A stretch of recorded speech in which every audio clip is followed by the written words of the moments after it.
studying short stories, it's always helpful to have a structure to go by and sort of a model or a guide, because the events happen so quickly in a short story, and it is different from a novel. It's very compact, and most short stories have a very typical format and typical structure, even though they can be based on different main events, different characters, and different scenarios. Okay, so one of the really helpful tools that we have to analyzing the structure, the layout, the design of a short story is Freytag's pyramid. So I'm going to play a video, one of Phil's videos. It's long. We won't be able to have the time for all of it now, but just a clip, and it'll give you a good idea of Freytag's pyramid. Plus, I also have another resource of the actual pyramid itself. And you guys are going to use this actual pyramid to study and analyze the next short story that we're doing, which is My Financial Career by Stephen Leacock. Okay, so as you're learning about Freytag's pyramid, be thinking of how you're going to apply it to this next short story. Okay, so we're going to go now to Phil's video, and I'm just going to share screen and play a clip of it for you guys. And again, it's right on the resources and very easy for you guys to find. Okay, so there we go. Okay, yeah.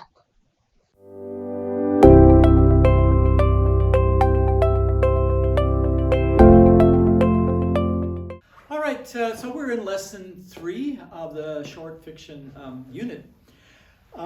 And the title that I've given to this particular lesson is Freytag's 5 Facts of Fiction. What does that mean? Freytag was a critic who studied literature and was looking for patterns, looking for structure in literature. And he said, you know, what I'm noticing is that there are 5 steps in fiction, most fiction, just about all fiction. 1, 2, 3, 4, 5. There are 5 steps in every story that seems to be the main structure. And so we're going to look at that. But just before we get to those 5 steps, we'll do a bit of an introduction to fiction. So I'll tell you about five other things about fiction that are true. Fiction is a made-up narrative. A narrative is another word for story. A narrative just means story. So fiction is made up. Now, completely made up? Well, maybe not. No. Where do writers' ideas come from? They come from the people they meet. They come from situations they see. But if they're just going to write down everything factually, that's going to be a newspaper article. That's going to be an essay. That's not going to be a story. It's going to be a story when they start changing, when the first idea they have or the situation they saw that gives them the idea to write a story, they'll change that situation. They'll introduce conflict. They'll introduce interesting characters. They'll add... I'm going to speed it up a little bit into the next section. Okay, this is a good PPT that I'm going to share with you guys a little bit later. Okay, and I'm just going to zoom it up and get to Freytag's pyramid. Okay.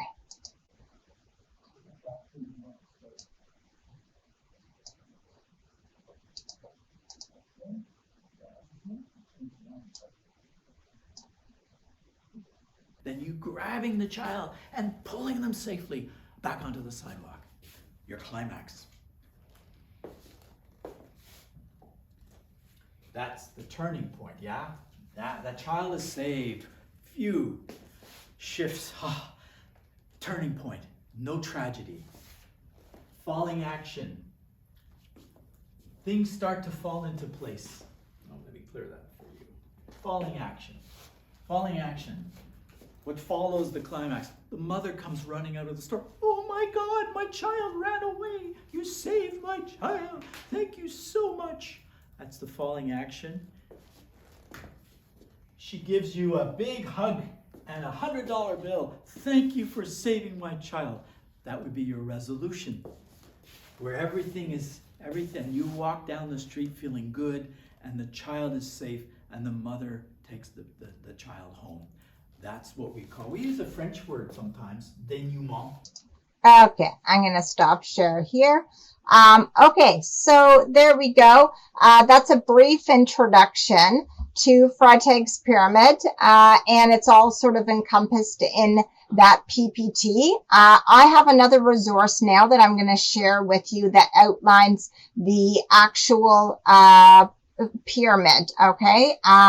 And as you guys were noticing too, Phil was using a little bit of the Raymond Carver short story, Popular Mechanics, to illustrate Freytag's pyramid too. Okay, so lots of good stories that we've already looked at that we can use to examine Freytag's pyramid.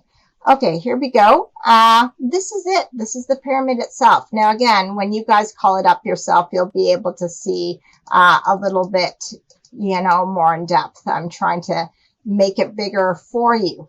But we're starting from the left-hand side with the exposition. And as Phil said, too, the exposition is the background information of the plot that includes the characters and the setting.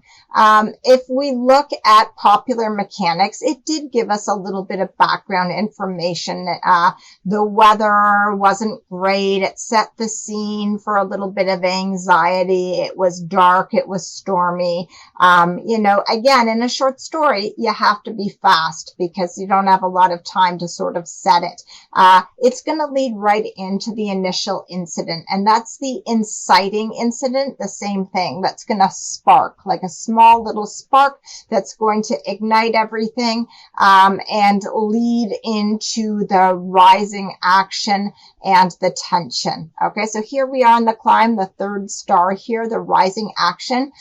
These are three main events, usually major events that happen, bang, bang, bang, and are leading up to the climax. They don't have to be three, they can be two, but usually there's a couple of them that all lead to the climax. You can see the climax is the highest point, which is the most suspenseful part of the plot, and this is the turning point for the protagonist's character. Okay, then we have the falling action. It's all downhill after here. Okay, we've got three events or less, again, depending on the story, that sort of unravel everything and put all of the events into place and sort of resolving everything. Okay, and then finally, you have the resolution. What is the end result of all of this falling action?